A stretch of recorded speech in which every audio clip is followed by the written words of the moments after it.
কয়টা ফু দিবেন? একটা ফুয়ের কারণে জমিন ধ্বংস হয়ে যাবে, আসমান ধ্বংস হয়ে যাবে, মানুষগুলি পাগলের মতন দৌড়াতে থাকবে। মুসলমান ভাইরা আমার, কেউ যাবে দোকানে মাল ক্রয় করার জন্য, ক্রেতা বিক্রেতা কথা বলবে, হঠাৎ করে ভূমিকম্প শুরু হয়ে যাবে। আজকেও দেখলাম একটা দোকানের মধ্যে 3 জন লোক টাকা পয়সা মনে হয় লেনদেন করতেছে। যখন ভূমিকম্প শুরু হয়ে গেল, চিল্লা চিল্লি করে বিল্ডিং থেকে রাস্তায় নেমে গেল। ঠিক কিনা বলেন? মুসলমান ভাইরা আমার, এই অল্প ভূমিকম্পের কারণে যদি এমন হয়, যেদিন আল্লাহ তাআলা নিজেই বলেছেন ভীষণ ভূমিকম্প শুরু হয়ে যাবে, বান্দা যখন বাজারে যাবে ক্রয় বিক্রয় শুরু হয়ে যাবে। মুসলমান ভাইরা আমার, দোকানের মালিক মাল মাপতে থাকবে। এমন সময় ইসরাফিল আলাইহিস সালাতু ওয়াস সালামের ভয়ঙ্কর সিংহার ফুঁয়ের আওয়াজ শুরু হয়ে যাবে। আওয়াজ আস্তে আস্তে বাড়তে থাকবে, আর জমিনের ভূমিকম্প বাড়তে থাকবে, কাঁপুনিও বাড়তে থাকবে। মুসলমান ভাইরা আমার, ক্রেতা বিক্রেতা বেচা কিনি রেখে পাগলের মতন দৌড়াতে থাকবে। হায় হায়, আজকে জমিনের কি হয়ে গেল? এত বড় ভূমিকম্প তার কখনো দেখি নাই। মুসলমান ভাইরা আমার, এক বান্দা যাবে জমিনে চাষ করার জন্য। যখন ভূমিকম্প শুরু হয়ে যাবে, চাষাবাদ রেখে দৌড়াতে থাকবে পাগলের মতন। দেখা যাবে এক বান্দা খানা খাওয়ার জন্য বসবে, মুখের কাছে খানা নিবে, এমন সময় ভূমিকম্প শুরু হয়ে যাবে। খানা আর মুখে যাবে না, খানা ফেলে দৌড়াতে থাকবে পাগলের মতন। মুসলমান ভাইরা আমার, যে মা সন্তানের জন্য তো পাগল, সন্তানের জন্য নিজের জীবনটা পর্যন্ত বিলীন করে দেয়, যে বাবা সন্তানের জন্য নিজের জীবনটা বিলীন করে দেয়, জোরে বলেন ঠিক কিনা? মুসলমান ভাইরা আমার, ভীষণ কম্পন যখন জমিনের শুরু হয়ে যাবে, মা সন্তানকে কোল থেকে দূরে ছুঁড়ে ফেলে দিবে, বাবা সন্তানকে দূরে ছুঁড়ে ফেলে দিবে। মুসলমান ভাইরা আমার, এমন ভীষণ ভূমিকম্প শুরু হয়ে যাবে। জোরে জোরে বলেন সুবহানাল্লাহ। মুসলমান ভাইরা আমার, এই দুনিয়ার জমিনে আমরা কেউ থাক জোরে বলেন না ঠিক কিনা? আল্লাহ তাআলা আমাদেরকে পৃথিবীর জমিনে পাঠিয়েছেন অল্প একটা হায়াতের জিন্দেগি দিয়ে। একদিন ছিলাম না, এখন আছি, আবার থাকবো না। আল্লাহ তাআলা বলেন, বান্দা এই পৃথিবীতে আসার পর এই পৃথিবীর মায়া জালে পড়ে আমি রবকে কিন্তু তোমরা ভুলে যেও না। আমি তোমাদেরকে যে কোরআন দিয়েছি, এই কোরআন থেকে তোমরা বিমুখ হয়ে যাও না। বান্দা, আমার কোরআন থেকে যদি তোমরা বিমুখ হয়ে যাও, তাহলে মনে রেখো আমি রব কাল কিয়ামতের ময়দানে তোমাদের থেকে বিমুখ হয়ে যাব। নাউজুবিল্লাহ। মুসলমান ভাইরা আমার, আল্লাহ তাআলা বলেন, ওয়ামান আ'রাদা আন যিকরি ফাইন্না লাহু মাঈশাতান দানকা ওয়া নাহশুরুহু ইয়াওমাল কিয়ামা। আল্লাহ তাআলা বলেন, গোলাম, আমার জিকির থেকে, আমার স্মরণ থেকে, আমার কোরআন থেকে যারা বিমুখ হয়ে যায়, আমি তাদের জিন্দেগিটাকে আমি সংকীর্ণ করে দেই, এবং কাল কিয়ামতের ময়দানে আমি তাদেরকে অন্ধ অবস্থায় উঠাইব। ওই বান্দা বলবে, আল্লাহ আমি তো চক্ষুওয়ালা ছিলাম, দুনিয়ার জমিনে আমার চক্ষু ছিল, আজকে কেন আমার চক্ষু নাই?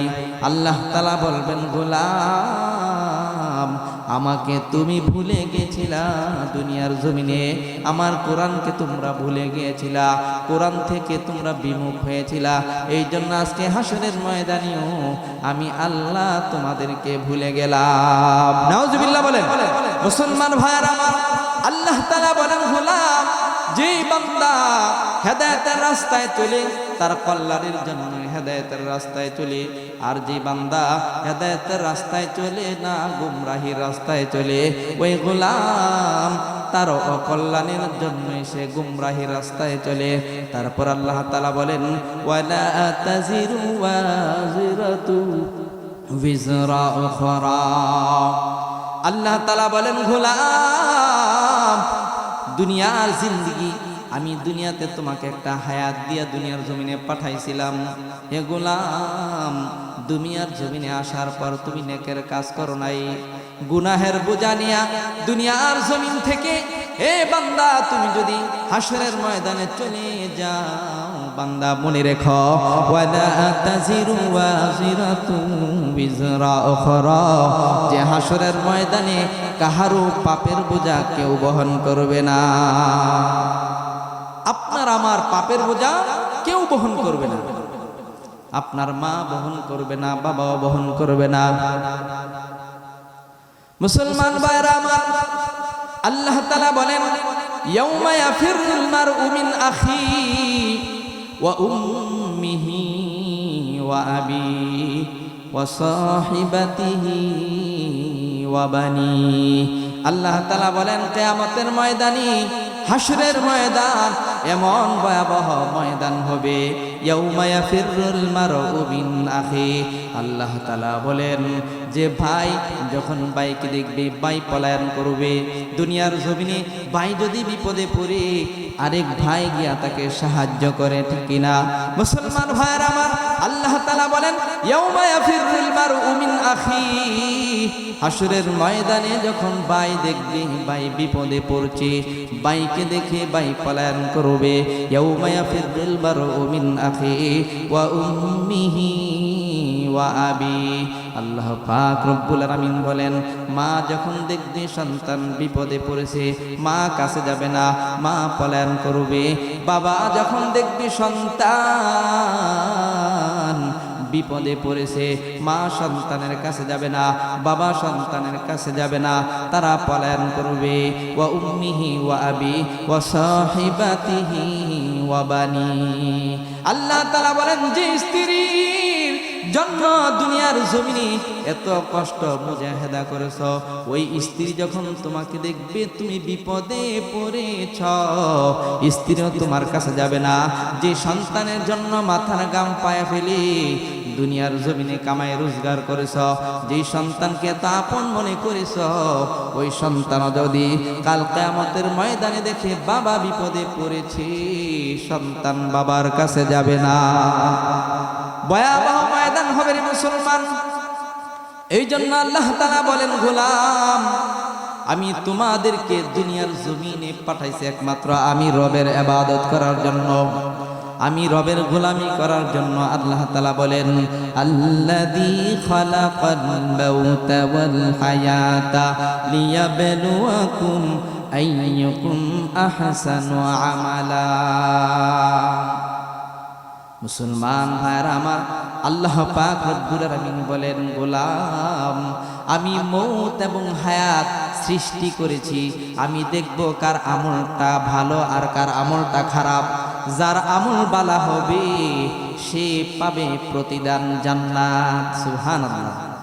ওই বান্দার জন্য আল্লাহ পাক রব্বুল আলামিন বিশাল জান্নাতের ব্যবস্থা করে রেখেছেন। আল্লাহু আকবার বলেন। মুসলমান ভাইরা আমার, কেমন জান্নাত বান্দাদেরকে দান করবেন? আল্লাহ পাক রব্বুল আলামিন বান্দাদেরকে বিশাল জান্নাতের মেহমান বানাইবেন। আমার আপনার পয়গম্বর বলেন, মালা আইনুন রাআত ওয়ালা উযুনুন সামিআত ওয়ালা খাতারা আলা কলবি বাশার। আল্লাহর পয়গম্বর বলেন, যারা নেককার বান্দা হবে তাদেরকে আল্লাহ তাআলা এমন জান্নাত দিবেন, এমন জান্নাতের নাজ নেয়ামত দিবেন, মালা আইনুন রাআত, যে জান্নাতের নাজ নেয়ামত কোন চক্ষু কোনদিন দেখে নাই, ওয়ালা উযুনুন সামিআত, যে জান্নাতের বর্ণনা কোন কান কখনো শ্রবণ করে নাই। আল্লাহু আকবার। ওয়ালা খাতারা আলা কলবি বাশার, যে জান্নাতের বর্ণনা, যে জান্নাতের নাজ নেয়ামতের ব্যাপারে কোনো অন্তর কখনো কল্পনা করে নাই। সুবহানাল্লাহ। এত বিশাল জান্নাত আল্লাহ তাআলা দান করবেন কাকে? নেককার বান্দাদেরকে, নামাজি পরহেজগার বান্দাদেরকে। সুবহানাল্লাহ বলুন। মুসলমান ভাইরা আমার, হযরতে জিবরাইল আলাইহিস সালাতু ওয়াস সালামকে যখন আল্লাহ তাআলা সৃষ্টি করেছেন, একটা নয় দুইটা নয়, 600 নূরের পাখা দিয়ে আল্লাহ তাআলা জিবরাইলকে সৃষ্টি করলেন। এত বড় দেহের অধিকারী, জমিনে পা আসমানে মাথা, সুবহানাল্লাহ। এক একটা পাখা মাশরিক থেকে মাগরিব পর্যন্ত, অর্থাৎ পৃথিবীর এক প্রান্ত থেকে আরেক প্রান্ত পর্যন্ত, সুবহানাল্লাহ বলেন। জিবরাইল আলাইহিস সালাতু ওয়াস সালাম আল্লাহ তাআলাকে প্রশ্ন করেন, আল্লাহ আমার থেকে আরো উত্তম আকৃতির কাউকে সৃষ্টি করেছেন? আল্লাহ তাআলা বলেন, না, তোমাকে আমি বিরাট আকৃতি দিয়ে সৃষ্টি করেছি। তখন জিবরাইল আলাইহিস সালাতু ওয়াস সালাম নামাজে দাঁড়িয়ে গেলেন, 2 রাকাত নামাজ পড়লেন। এক এক রাকাতে 1000 বছর অতিক্রম হয়ে যায়। নামাজ থেকে ফারেক হওয়ার পর আল্লাহ তাআলা বলেন, হে জিবরাইল, আমার প্রাপ্য অনুযায়ী তুমি আমার ইবাদত করেছো, কিন্তু জিবরাইল শুনে রাখো, আমার শেষ জামানায় নবী মুহাম্মদুর রাসূলুল্লাহ সাল্লাল্লাহু আলাইহি ওয়াসাল্লামের উম্মতেরা অল্প সময়ের ভিতরে 2 রাকাত নামাজ পড়বে, তাদের নামাজ তোমার এই নামাজ থেকে আমার কাছে বেশি পছন্দ হবে। জিবরাইল আলাইহিস সালাতু ওয়াস সালাম বলেন, আল্লাহ তার কারণ কি? আল্লাহ তাআলা বলেন, জিবরাইল, তুমি যে নামাজ পড়েছ আমার হুকুম ব্যতীত, তুমি শুকরিয়া আদায় করেছ, আর আমার নবী মুহাম্মদের উম্মতেরা আমার হুকুম পালন করবে, এই জন্য তাদের নামাজ আমার কাছে বেশি পছন্দ হবে। জিবরাইল আলাইহিস সালাতু ওয়াস সালাম বলেন, আল্লাহ ওই নামাজের বদলতে মুহাম্মদের উম্মতদেরকে আপনি কি দান করবেন? আল্লাহ তাআলা বলেন, জিবরাইল, আমি আমার মুহাম্মদের উম্মতদেরকে 2 রাকাত নামাজের বদলতে বিশাল জান্নাত দান করব।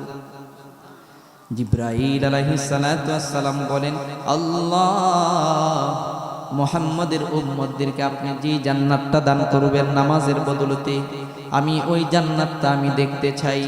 আল্লাহ তাআলা বলেন, জিবরাইল যাও, তোমাকে অনুমতি দিয়া দিলাম। জিবরাইল আলাইহিস সালাতু ওয়াস সালাম জান্নাতের দরজায় এসে উঠতে লাগলেন। জিবরাইল আলাইহিস সালাতু ওয়াস সালামের পাখার এত গতি, যখনই ডানাসমূহ খুলতেন 3000 বছরের রাস্তা অতিক্রম করতেন। মুসলমান ভাইরা আমার, 300 বছর পর্যন্ত জিবরাইল আলাইহিস সালাতু ওয়াস সালাম জান্নাত ভ্রমণ করলেন। 300 বছর পর্যন্ত উড়ার পর একটা জান্নাতের গাছের ছায়ায় সিজদায় পড়ে আল্লাহ পাক রব্বুল আলামিনকে বলে, আল্লাহ মুহাম্মদের উম্মতদেরকে নামাজের বদলতে আপনি যে জান্নাত দান করবেন, ওই জান্নাতের কতটুকু আমি আসতে পারলাম? আল্লাহ পাক রব্বুল আলামিন বলেন, জিবরাইল, আমি আমার মুহাম্মদের উম্মতদেরকে নামাজের বদলতে যে জান্নাতটা দান করব রে জিবরাইল, তোমাকে যদি আমি আরো শক্তি দান করি, আরো যদি তুমি 300 বছর পর্যন্ত উঠে থাকো, জিবরাইল শুনে নাও, আমি আমার মুহাম্মদের উম্মতদেরকে 2 রাকাত নামাজের বদলতে যে বিশাল জান্নাতটা দান করব, ওই জান্নাতের 10ম অংশ তুমি বুঝতে পারবা না। ইয়া ইলাহি তু মেরা রহমান হ্যায়, ইয়া ইলাহি তু মেরা রহিম হ্যায়। আল্লাহু আকবার বলেন, ইয়া ইলাহি তু মেরা গফার হ্যায়, ইয়া ইলাহি তু মেরা সত্তার হ্যায়। আল্লাহু আকবার। মুসলমান ভাইরা আমার, আল্লাহ পাক রব্বুল আলামিন এরকম নামাজি ব্যক্তির জন্য, পরহেজগার ব্যক্তির জন্য বিশাল জান্নাতের ব্যবস্থা করে রাখছেন। সুবহানাল্লাহ। আমি আপনাদের সামনে সূরা ওয়াকিয়া থেকে যে একটা আয়াতে কারিমা তেলাওয়াত করেছি, এই আয়াতে কারিমায় আল্লাহ তাআলা বলেন, ইন্নাহু লাকুরআনুন কারীম ফি কিতাবিম মাকনুন লা ইয়ামাসসুহু ইল্লাল মুতাহহারুন। আল্লাহু আকবার বলেন।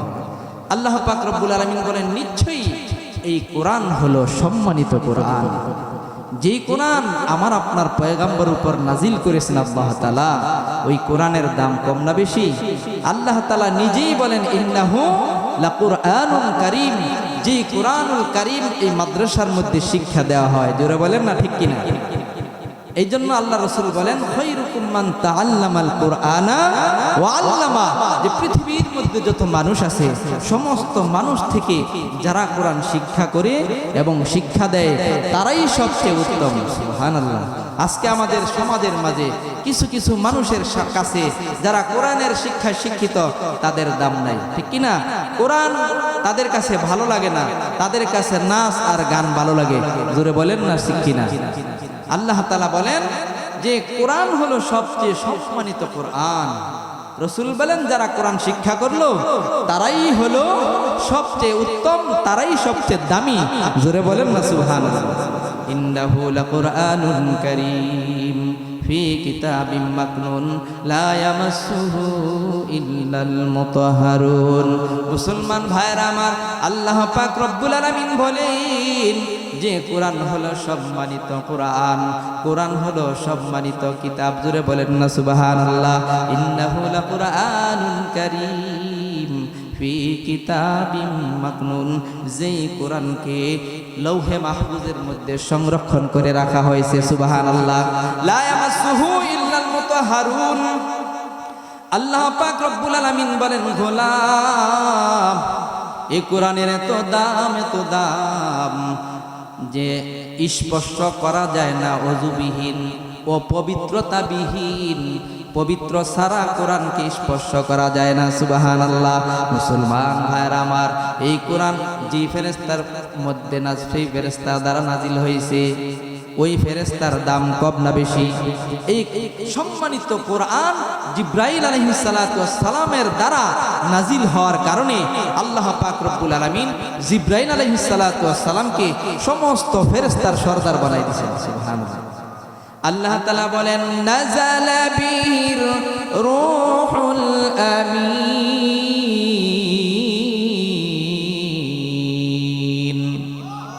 আল্লাহ তাআলা বলেন বিশ্বস্ত ফেরেশতার মাধ্যমে এই কোরআন নাজিল করা হয়।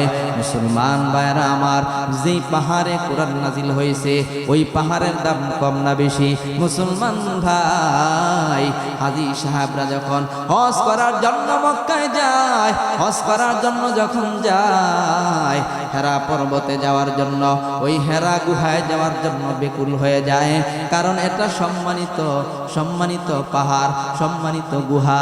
যে গুহার মধ্যে আমার আপনার পয়গম্বর ধ্যানে মগ্ন ছিলেন, যে গুহার মধ্যে জিবরাইল আলাইহিস সালাতু ওয়াস সালামের মাধ্যমে আল্লাহ তাআলা কোরআন নাজিল করেছেন। সুবহানাল্লাহ। ওই পাহাড়কে আল্লাহ তাআলা সম্মানিত পাহাড় বানিয়ে দিয়েছেন। আমার আপনার পয়গম্বর হেরা পর্বতে আল্লাহ পাক রব্বুল আলামিনের ধ্যানে মগ্ন থাকতেন, ধ্যানে মগ্ন থাকতেন।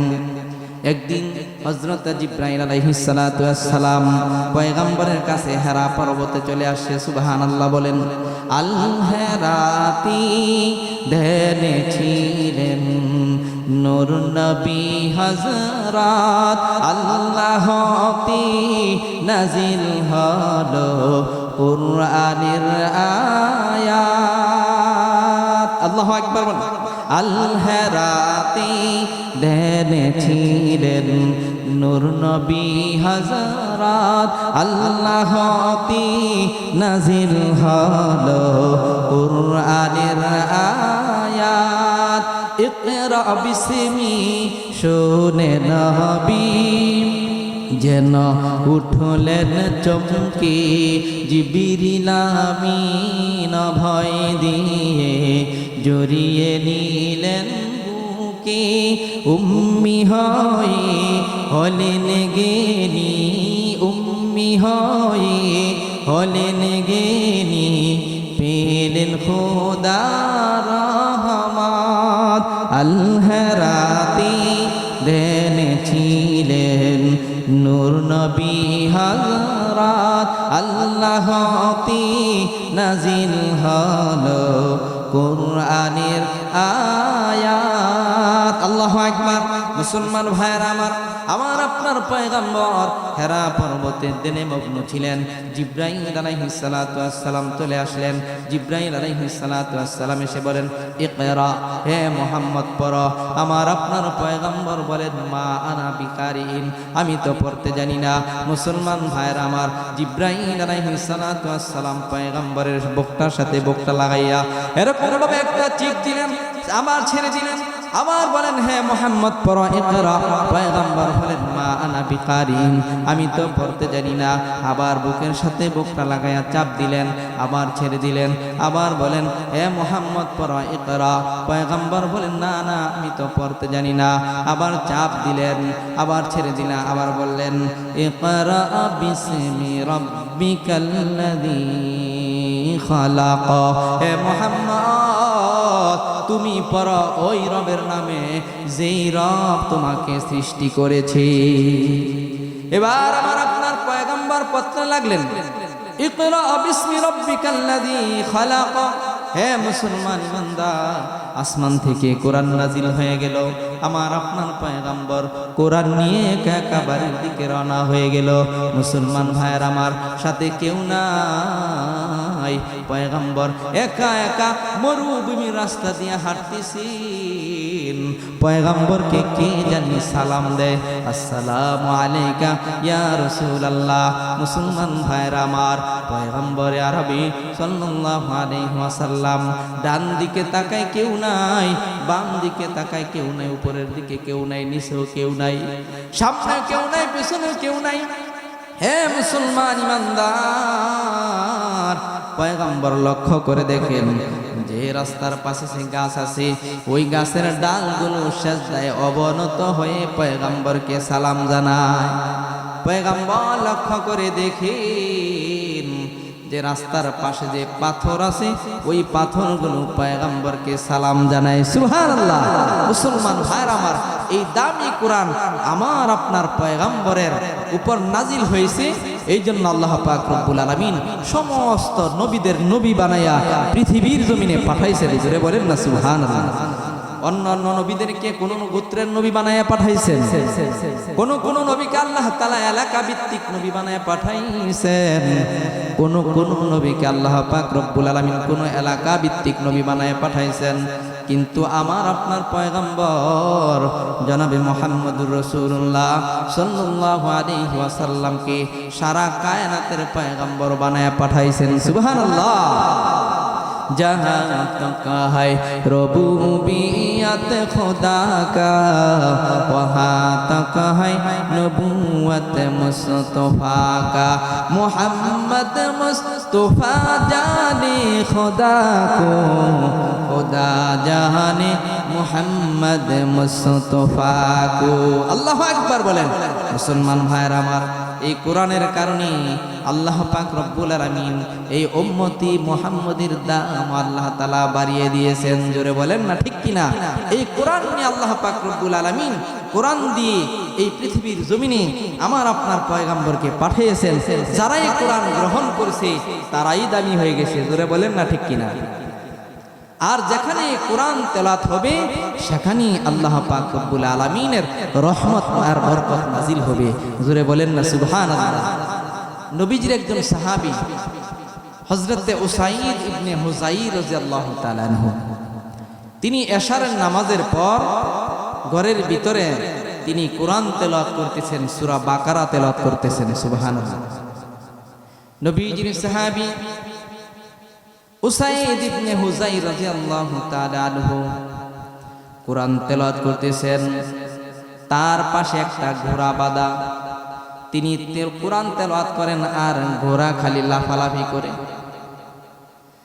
নবীজির সাহাবী তেলাওয়াত বন্ধ করে দিলেন, ঘোড়ার লাফানিও বন্ধ হয়ে যায়। সুবহানাল্লাহ। আবার কোরআন তেলাওয়াত করেন, আবার ঘোড়া লাফালাফি করে। ব্যাপার কি? নবীজির সাহাবী আবার কোরআন তেলাওয়াত বন্ধ করে দেন, ঘোড়ার লাফানিও বন্ধ হয়ে যায়।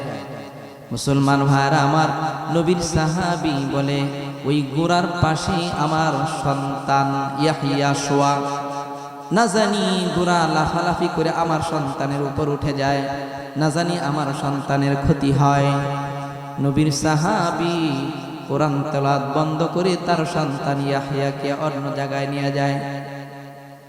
নবীর সাহাবী বলে, আমি যখন উপরের দিকে তাকাই, উপরের দিকে তাকায় দেখি সামিয়ানার মতন দেখা যায়, এবং সামিয়ানার মধ্যে বাতি জল জল জল জল করতেছে। সুবহানাল্লাহ।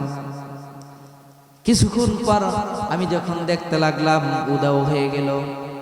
ওই নবীর সাহাবী সকালবেলা পয়গম্বরের কাছে চলে গেল, ওগো পয়গম্বর, আমি যখন রাতের বেলা কোরআন তেলাওয়াত করি, আমি দেখতে পেলাম ঘোড়া শুধু লাফালাফি করে। আমি যখন কোরআন তেলাওয়াত বন্ধ করে দিই, ঘোড়ার লাফানিও বন্ধ হয়ে যায়।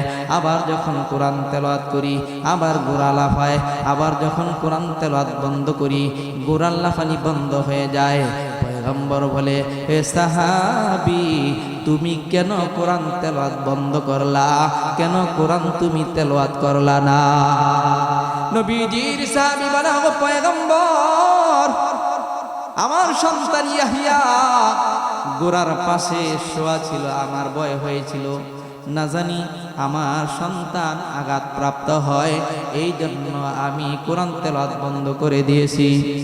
নবীজি বলে, হে সাহাবী, তুমি কি জানো গোরা কেন লাফালাফি করে? নবীজি বলে, হ্যাঁ আমার সাহাবী, আসমান থেকে ফেরেশতা তোমার কোরআন তেলাওয়াত শোনার জন্য তোমার ঘরের কাছে নেমে আসছে। সুবহানাল্লাহ। হে সাহাবী, তুমি যদি কোরআন তেলাওয়াত করতা, সকাল পর্যন্ত যদি তুমি কোরআন তেলাওয়াত করতা, তাহলে দেখতা সকাল পর্যন্ত ওই ফেরেশতাগুলি তোমার কাছে থাকতো। সুবহানাল্লাহ, আল্লাহু আকবার।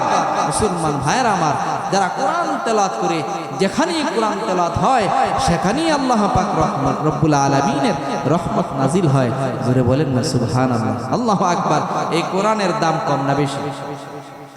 প্রত্যেকটা সন্তানকে কোরআন শিক্ষা দেওয়া মা বাবার কর্তব্য। তলাবুল ইলমি ফরিদাতুন আলা কুল্লি মুসলিম। প্রত্যেকটা মুসলমান নরনারীর উপর কোরআন শিক্ষা করা কি ফরজ। এই জন্য মহিলা মাদ্রাসারও দরকার, পুরুষ মাদ্রাসারও দরকার, ঠিক কিনা জোরে বলেন? আমরা সকলেই আমার সন্তানদেরকে আগে সর্বপ্রথম কোরআনের শিক্ষা দিব, তারপরে যদি আমি স্কুলে পড়াই কোনো সমস্যা নেই। প্রত্যেকটা মাদ্রাসা এখন ক্লাস ৫ম শ্রেণী ৬ষ্ঠ শ্রেণী পর্যন্ত বাংলা, অঙ্ক, ইংরেজি পড়ানো হয়। আপনার সন্তানকে ৫ম শ্রেণী পর্যন্ত পড়ে আবার যদি স্কুলে দিতে চান, দেন, কোনো সমস্যা নেই। আপনি যদি মৃত্যুবরণ করেন, মৃত্যুর সময় আপনার সন্তান যখন কোরআন তেলাওয়াত করবে, আপনার মৃত্যুটা সহজ হয়ে যাবে, আসান হয়ে যাবে। মুসলমান ভাইয়েরা আমার, মৃত্যুবরণ করার পর আপনার সন্তান যদি আপনার জন্য কোরআন তেলাওয়াত করে চোখের পানি ফেলে ফেলে আপনার জন্য দোয়া করি, আল্লাহ তাআলা আপনার কবরে আযাবকে মাফ করে দিবে। আপনার মা বাবা যদি দুনিয়া জমিন থেকে বিদায় হয়ে চলে যায়, সন্তান যখন 3 বার কুল হুয়াল্লাহু সূরা পাঠ করে, কয়বার? 3 বার যদি কুল হুয়াল্লাহু সূরা পাঠ করে সূরা ইখলাস তেলাওয়াত করি, আল্লাহ পাক রব্বুল আলামিন ওই বান্দার আমলনামায় পুরা কোরআনটা খতম করার, তেলাওয়াত করার সওয়াব দান করে। সুবহানাল্লাহ। একবার পড়লে 10 পারা, 2 বার পড়লে 20 পারা, 3 বার তেলাওয়াত করলে পুরা কোরআনটা তেলাওয়াতের সওয়াব বান্দা আমলনামায় দিয়ে দেন। সুবহানাল্লাহ। মুসলমান ভাইরা আমার, অনেকের মা নাই, অনেকের বাবা নাই, আমাদের কাছে আসে, হুজুর দোয়া করেন, মা নাই বাবা নাই। কেন? আপনি তো দোয়া করতে পারেন। আপনার মা নাই বাবা নাই, আপনার মার জন্য বাবার জন্য আপনি দোয়া করেন। আপনার মার জন্য 3 বার সূরা ইখলাস তেলাওয়াত করে দোয়া করেন, আল্লাহ আমার মা নাই বাবাও নাই, তোমার কোরআনের সূরা ইখলাস 3 বার পাঠ করলাম, আল্লাহ ইহার সওয়াব আমার মার কবরে, বাবার কবরে তুমি দিয়া দাও। মুসলমান ভাইরা আমার, সন্তান হইয়া যদি মা বাবার কবরের পাশে যাইয়া বলে, রব্বিরহামহুমা কামা রব্বায়ানি সগীরা।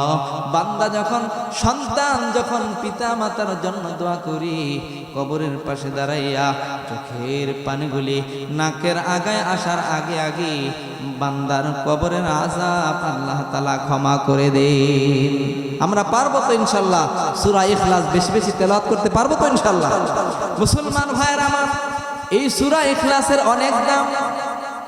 নবীজির সাহাবী হযরত আবু যর গিফারী রাদিয়াল্লাহু তাআলা আনহু, নবীজির সাহাবী, একবার হযরত জিবরাইল আলাইহিস সালাতু ওয়াস সালাম মসজিদে নববীর মধ্যে বসা। জিবরাইল আলাইহিস সালাতু ওয়াস সালাম পয়গম্বরের